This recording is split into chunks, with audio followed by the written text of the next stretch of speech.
From Lagos, the nation's commercial capital, this is the news at 10, live from Channels Television. Reported tonight, Bimbo Oloede.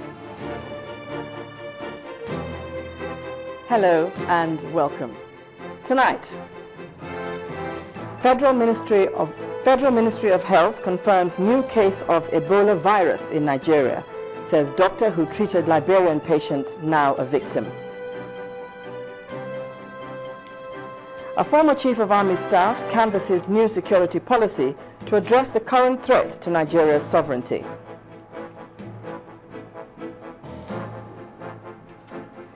Residents of Omole Estate in Lagos protest the siting of high-rise buildings in their neighborhood by the state government. And Israeli Prime Minister vows to continue military operations in Gaza until Hamas stops attacks on his country. And on business news tonight, Lagos Chamber of Commerce and Industry reveals drop in business confidence index in third quarter of 2014. And on sports news tonight, the Sierra Leone Football Association suspends all football matches in the country until further notice because of the Ebola outbreak. I'm Linda Kibe, and from Abuja, the war of words over the planned impeachment of Governor Al-Makura continues as the governor appears before an investigation panel in Lafia.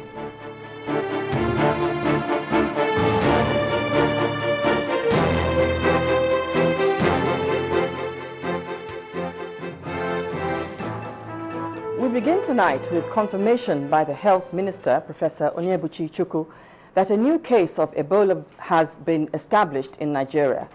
While speaking during the inauguration of the Ebola Treatment Research Center in Abuja today, the Health Minister said the medical doctor who attended to the Liberian American, Patrick Sawyer, had also contracted the virus. Professor Onyebuchi said 3 others who participated in that treatment have shown symptoms of the virus and samples have been taken for testing. Barely 2 weeks after the death of a Liberian American who tested positive for the Ebola virus, a Nigerian doctor who treated him has now been confirmed positive with the virus.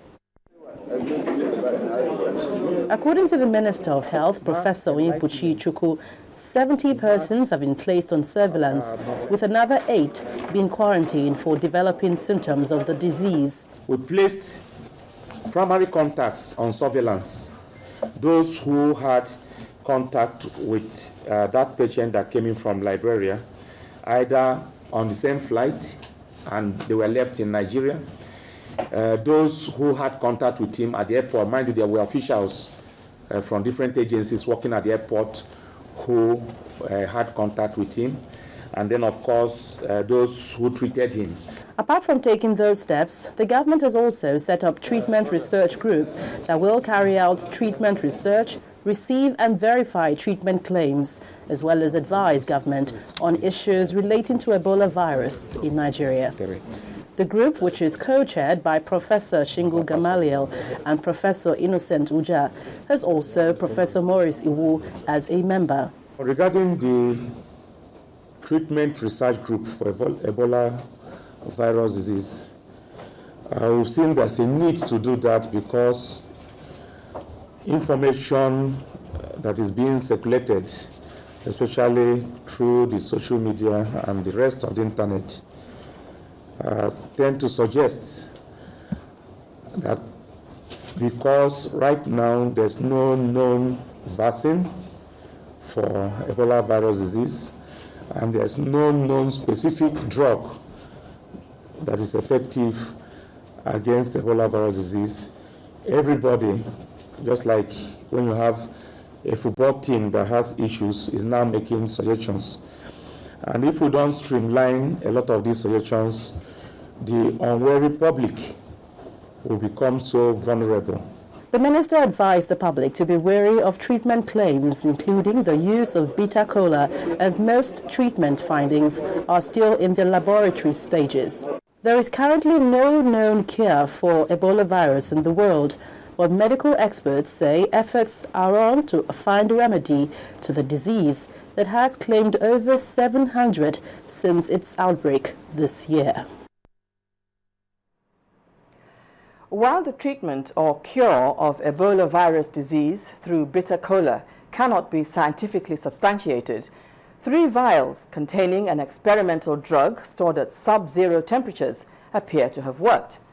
The drugs, developed by a biotech firm based in San Diego, were flown into Liberia last week in a last-ditch effort to save the 2 American workers who had contracted Ebola.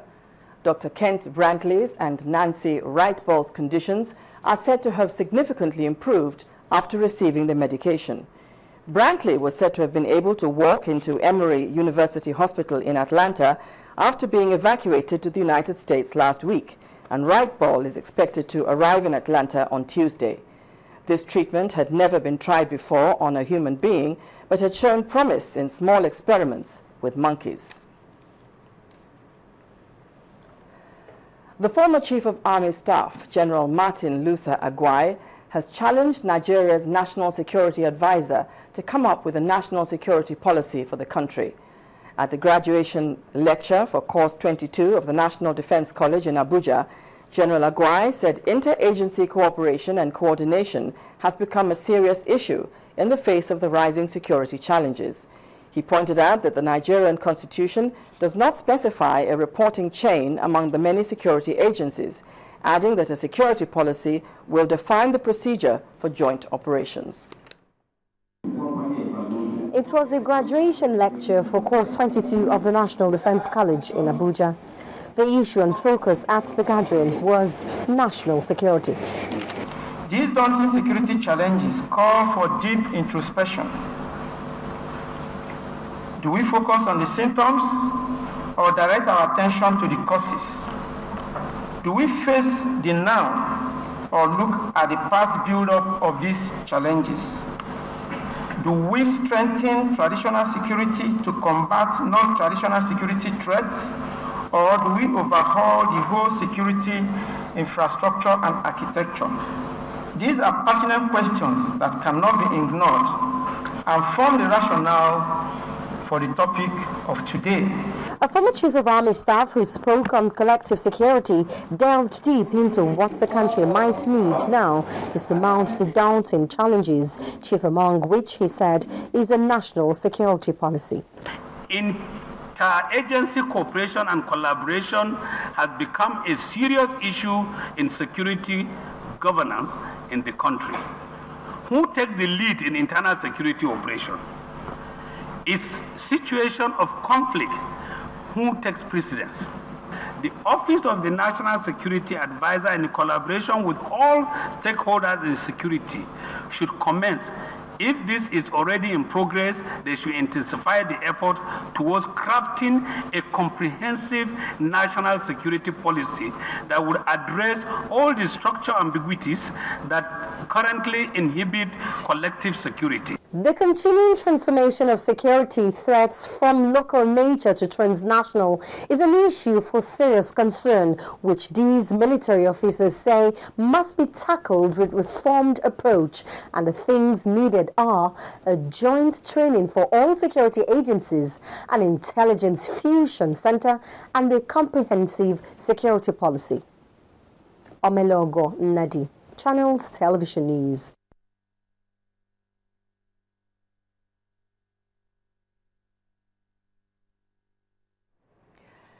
Well, the Inspector General of Police, Suleiman Abba, has dismissed allegations that the federal government was involved in the bomb attack on General Muhammadu Buhari. At a news conference in Abuja, he said that preliminary reports of investigations indicate that the claims are untrue. Our correspondent, Amaka Okafor, reports. The Inspector General of Police and senior officers from the various police commands across the country, they are gathered for the Inspector General's media and strategic meeting with the senior police officers. This meeting is going to be an eyeball-to-eyeball, heart-to-heart discussion. And we won't discuss anything other than the problems of insecurity, problems of the safety of the people in this country vis-a-vis our responsibilities as police officers. Speaking on the recent attack on General Muhammadu Buhari retired, the police boss says there is no truth to claims that the attack was political as discovered by police investigators. So far, the findings do not indicate that the federal government was involved in either of the two incidents. He also gave reasons for the early deployment of officers and men of the Nigerian police in preparations for the Osun State governorship election. It's an open secret that there were recruitments of thugs. There were people being armed. Allegations anyway. So with that, I felt telling officers to report 3 days to election was not proper. And I changed it. I said everybody should report by last Saturday, so that we take over, we appreciate the problems, remain on ground to the end of the election. So I don't need to mention other things that I did. These are the kind of things that I have done to make sure that Osun elections is conducted peacefully.